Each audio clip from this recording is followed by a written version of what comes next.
The Apple Watch right here is my favorite fitness tracker, hands down. I use it to keep track of all of my health and fitness data, but for it to be truly useful, I need the data coming out of this thing to be extremely accurate. That's why in today's video, I'm gonna share with you the 7 tips and tricks you need to know to make sure all the results out of your Apple Watch are as accurate as possible. All right, let's get into it. Tip number 1 is to keep your personal information up to date so your watch knows about you. And if you're an adult like me, likely that means updating your weight because we're not getting any taller these days. But just in case, let me show you how to do it all right here on your iPhone. All right, so to update your personal information, you actually need your iPhone, and you're gonna open up the Watch app and then tap Health. So Health is right there, and then click Health Details.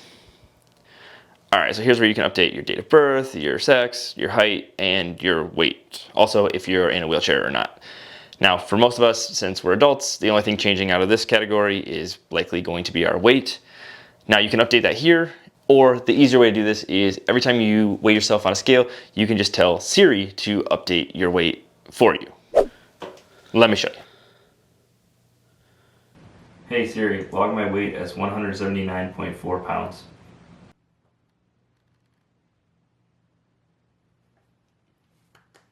All right, so tip number 2 is to make sure that wrist detection is also on. If you have wrist detection off, you're not gonna get your stand notifications and your Apple Watch won't be able to track your stand progress. On top of that, your background heart rate tracking and monitoring will not be working. Let me show you how to make sure your wrist detection is on. Again, grab your iPhone, go to your Watch app, and then you're gonna tap passcode. And right here at the bottom is where you're gonna make sure that wrist detection is turned on. It's that easy. All right, the next tip is to check the fit of your actual watch itself. By having the watch not too tight, not too loose, it's gonna make sure that all the sensors that live on the back of your Apple Watch, all of these little guys, do their job how they're supposed to. Now for me, I like to wear it a little bit loose throughout the day so that my skin can breathe and I don't get a bunch of moisture trapped underneath the watch and between my skin and the watch. But then during a workout, I notch it up a little bit, tighten it down to make sure it's got a good heart rate reading throughout my entire workout. And finally, I've seen people do it. I don't know why they do it or who started it, but always make sure you're wearing your watch on the top of your wrist. That's where it's designed to get the best reading. If you put it on the bottom of your wrist, it's not gonna work the way it should. So just make sure it's on top. It's where a watch goes. Come on. Tip number 4 is to make sure you get the best heart rate monitoring possible. So to make sure your heart rate is as accurate as possible on your Apple Watch, you're gonna wanna make sure that that fit is perfect, it's nice and snug, it gets a good reading of your heart rate on your wrist. And that means you gotta keep that sensor close to your skin. If it's bouncing around, it's not gonna be able to get you an accurate measure. The other thing you gotta do is make sure you haven't turned off heart rate monitoring in your settings. So again, grab your iPhone, open up the Watch app, and go to Privacy. In Privacy, you'll see that heart rate is on. That's good. If you have it off, you're not gonna get any of that heart rate data, which is really gonna throw off your calories and some of those fitness metrics that really rely on how fast and how hard your heart is working.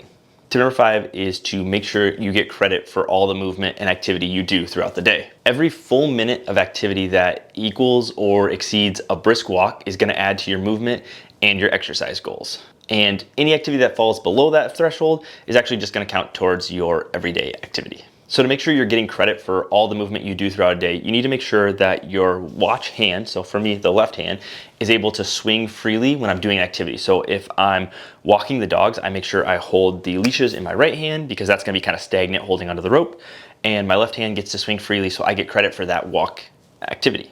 But obviously that doesn't work when I'm pushing the stroller with my kids. So in that situation, I have to use the Workouts app to make sure I'm registering a workout so the Apple Watch can give me credit for that walk. When you're using the Workouts app on your watch will actually use like the heart rate data, GPS signal on top of any movement that you have in your body to track your workout and give you access to the correct statistics for the workout you just did. If you don't start a workout, it's mainly gonna register the swing of your arm to count for the movement. And so if you're using both hands to walk on a stroller or something like that, you're gonna get no credit. But if you start the workout app, it'll use the GPS to kind of figure out how far you've walked because there's no swing of the arm, and your heart rate to help understand how many calories you're burning and how much effort you're exerting on that walk and give you proper credit for what you just did. Speaking of the Workouts app, tip number 6 is to select the best workout for the workout you're doing. Whenever you're gonna go into a workout, whether that's lifting, rowing, swimming, running, whatever you're doing, yoga, it doesn't matter. Open up the Workouts app on your watch and scroll through to find the proper workout that matches what it is you're doing or gets as close as possible to the activity you're trying to complete. What a lot of people don't realize is the workouts that show up when you first open the workout app aren't the only workouts available to you. If you scroll all the way to the bottom, you can add workouts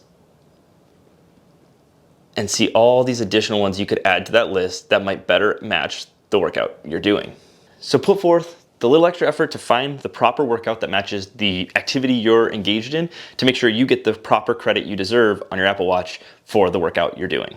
And tip number 7, our final tip for this video, is to use an external device when you need to.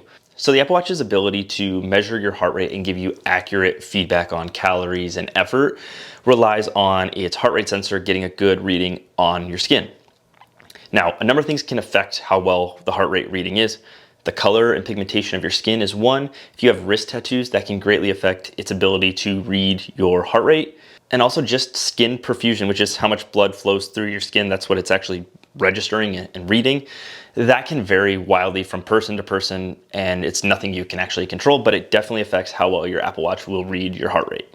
So if you notice that you're not getting a very good heart rate reading through your Apple Watch, maybe it's jumping around a lot, or you can tell you're working a lot harder than it's picking up, look at getting a third-party heart rate monitor. It could be a chest strap that goes around your chest and links to your Apple Watch, or it could be an upper arm band, something that helps get you the proper readings that you need to make sure you get really good, accurate results.